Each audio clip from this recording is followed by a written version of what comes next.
Have you ever wondered what truly determines the potential of every Force user? There's a tiny element at play, one thing that is often overlooked, and it lives inside of them. This microscopic thing is the key to understanding your favorite characters and their levels of power, allowing us to classify every being in the Star Wars galaxy into 6 power tiers based on their Force sensitivity. But before we get into the 6 levels of Force sensitivity, we first have to explain how it's even measured. This is a midi-chlorian. It's one of the most controversial concepts George Lucas introduced in the prequel trilogy. The intelligent life forms lived symbiotically inside the cells of all living things. When present in sufficient enough numbers, they allowed their host to detect and harness the power of the Force. This is where the controversy lies, as some fans felt that it recontextualized the Force as something more scientific than mystical, a departure from the original trilogy. Many believed that the concept of midi-chlorians made Force sensitivity seem predetermined by one's biology, rather than something that could be achieved through willpower, training, or belief. The idea that a higher midi-chlorian count made one more powerful in the Force seemed to take away from the notion that anyone could potentially connect to the Force. But that's not entirely true. We'll explain later in the video with the example of a fan-favorite Jedi Master. Well, every living thing has midi-chlorians living inside them. Some have a higher midi-chlorian count than others.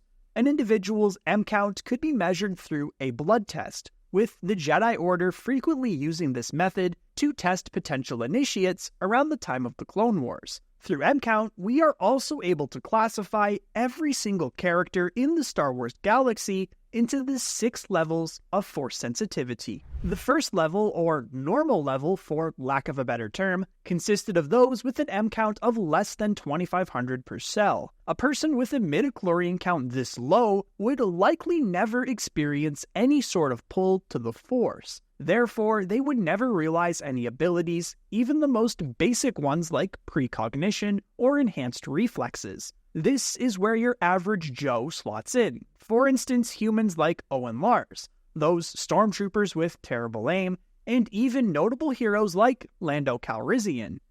This deal is getting worse all the time. Even more capable combatants like Jango Fett and Boba Fett sit at this level. Proof that Force sensitivity isn't the end-all be-all in a galaxy far, far away. The next tier consists of those who are mildly Force sensitive, with an M count of about 5,000 per cell. Though likely unaware of it, these individuals are able to subconsciously use subtle Force abilities, such as being able to sense imminent danger or another person from a great distance. One person who likely fits into this tier is none other than Han Solo, despite his own skepticism regarding the Force. Hokey religions and ancient weapons are no match for a good blaster at your side, kid. If Han were to have this slightly above average midi-chlorian count, even without knowing it, it would explain why he was such an amazing star pilot. After all, his feats in the cockpit were unprecedented for a non-Force user, having navigated through the notoriously treacherous Akadezi Maelstrom when he completed the Kessel Run in less than 12 parsecs. Furthermore, the Corellian smuggler was an excellent shot, even when he became old and gray. In The Force Awakens, he fired this no-look behind-the-back shot at a stormtrooper that he couldn't have possibly known was going to be there. Another to fit this tier would be Finn, as hinted at several times throughout the sequels. His mild Force sensitivity would explain why he was able to hold his own in a lightsaber duel against Kylo Ren, with no formal training. He was also able to both connect with Rey and sense impending danger on multiple occasions. Finn was going to reveal his mild Force sensitivity to Rey in The Rise of Skywalker, but ultimately that was cut. Finally, there's Sabine Wren. Despite being trained as Ahsoka Tano's apprentice, it's revealed by the lightsaber architect droid Huyang that her Force aptitude was so low that the Jedi Order would have never accepted her for training. Those that would actually be accepted into the Order fit in the potential Jedi level, with an M count of about 9,000 per cell. During the time of the Galactic Republic, if a child was found to have a midi-chlorian count in the 8,000 to 9,000 range, they would be kidnapped, recruited, and brought to the Jedi Temple on Coruscant. However, that didn't necessarily mean they would become a Jedi Knight and engage in combat on the front lines of the Clone Wars.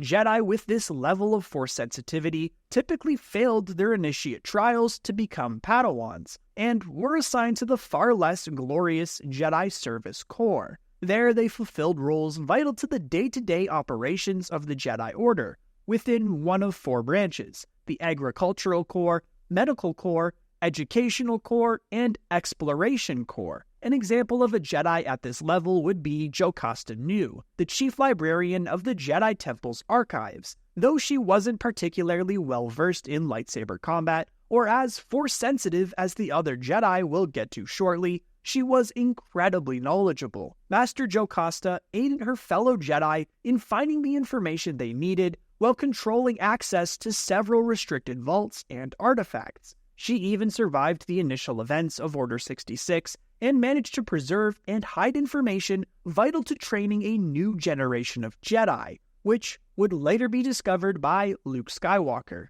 Another example of characters in this midichlorian range would be most of the Imperial Inquisitors, like the 6th Brother or 10th Brother. They were specifically chosen at this lower power level so they could never have a chance of overthrowing Darth Sidious and Darth Vader.